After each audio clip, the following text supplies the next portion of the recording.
حضرت عبداللہ بن عمرو سے مروی ہے کہ نبی اکرم صلی اللہ علیہ وآلہ وسلم نے فرمایا کہ جب حضرت سلیمان بن داؤد علیہ السلام بیت المقدس کی تعمیر سے فارغ ہوئے تو انہوں نے اللہ تعالیٰ سے 3 چیزیں مانگی۔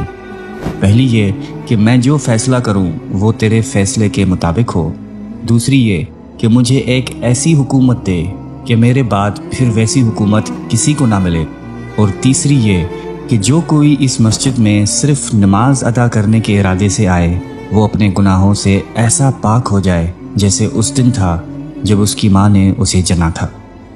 بیت المقدس سے مراد مبارک اور پاکیزہ گھر ہے۔ یہ مسلمانوں کا قبلہ اول رہا ہے اور 624 عیسوی تک مسلمان بیت المقدس کی طرف رخ کر کے نماز پڑھتے رہے ہیں۔ بیت المقدس پہاڑیوں پر آباد ہے۔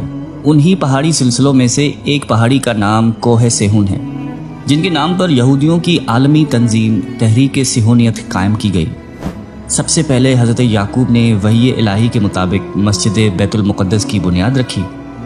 حضرت یعقوب علیہ السلام کا دوسرا نام اسرائیل تھا، اسی نسبت سے آپ کی اولاد بنی اسرائیل کہلائی۔ علامہ عماد الدین ابن کثیر اپنی کتاب قصص الانبیاء میں صحابہ سے ایک واقعہ نقل کرتے ہیں کہ حضرت سلیمان علیہ السلام بیت المقدس میں کئی ماہ تنہائی میں بسر کرتے تھے۔ وہ اپنا کھانا وغیرہ بھی ساتھ رکھا کرتے تھے۔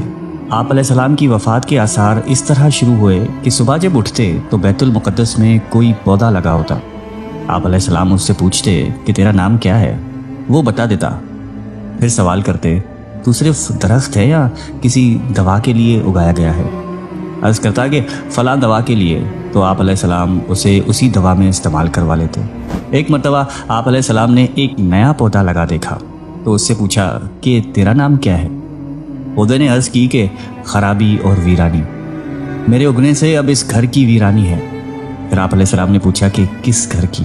پودے نے عرض کیا کہ بیت المقدس کی خرابی اور ویرانی کے لیے ہوں۔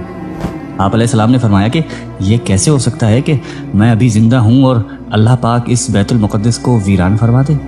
لہٰذا اب میری موت کا وقت قریب معلوم ہوتا ہے اور تیرے چہرے پر میری ہلاکت اور بیت المقدس کی ویرانی لکھی ہوئی ہے۔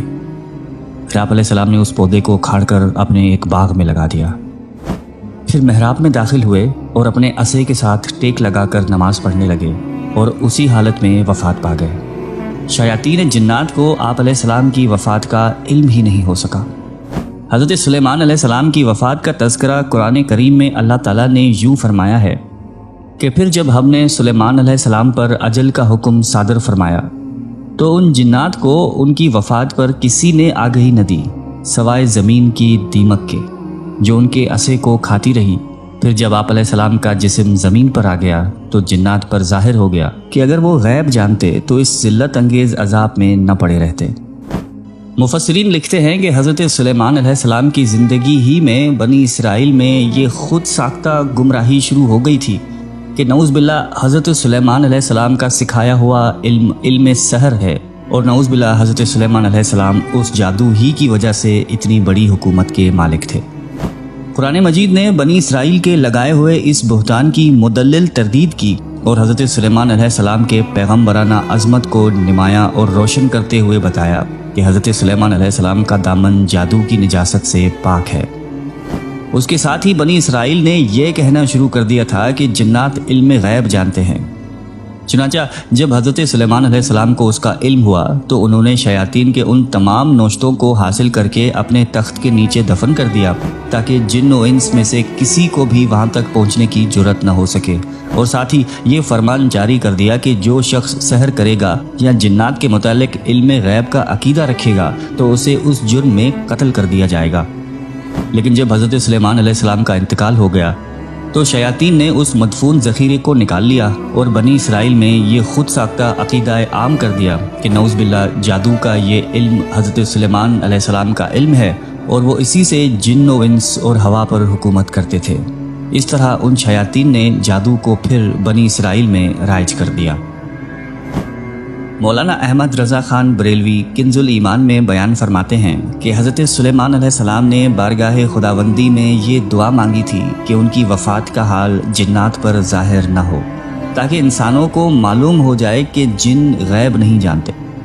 پھر آپ علیہ السلام محراب میں داخل ہوئے اور حسب عادت نماز کے لیے اپنے عصے پر ٹیک لگا کر کھڑے ہو گئے۔ جنات حسب دستور آپ علیہ السلام کی خدمت میں مصروف رہے اور یہ سمجھتے رہے کہ آپ علیہ السلام زندہ ہیں۔ پورے 1 سال تک جنات کو آپ علیہ السلام کی وفات کا علم نہیں ہو سکا۔ اگر انہیں غیب کا علم ہوتا تو 1 سال تک عمارت کے کاموں میں تکلیف اٹھاتے نہ رہتے۔ ابو داؤد شریف میں حضرت خثیمہ رضی اللہ تعالیٰ عنہ سے مروی ہے کہ حضرت سلیمان بن داؤد علیہ السلام نے ملک الموت سے کہا کہ جب تیرا ارادہ میری روح قبض کرنے کا ہو تو مجھے اس کے متعلق پہلے سے بتا دینا۔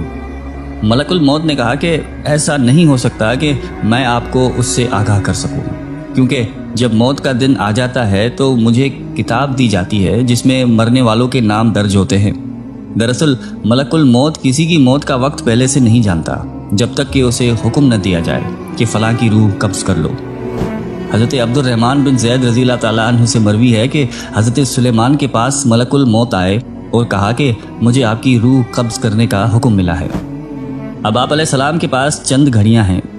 حضرت سلیمان علیہ السلام نے یہ سن کر فوری طور پر جنات کو بلوایا اور اپنے گرد شفاف شیشے کی ایسی عمارت بنوائی جس میں کوئی دروازہ نہیں تھا۔